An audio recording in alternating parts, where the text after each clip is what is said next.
Alright guys, we're back with another technical video. Today I'll be going through your question, answering it, and hopefully you find your solution that you need.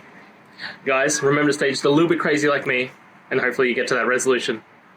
Now, let's continue on to the video.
And that's it, guys. I hope that's found the answer that you were looking for and you got through to that solution.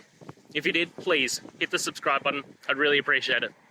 And until the next time you have a technical issue, I'll see ya. Have a good one.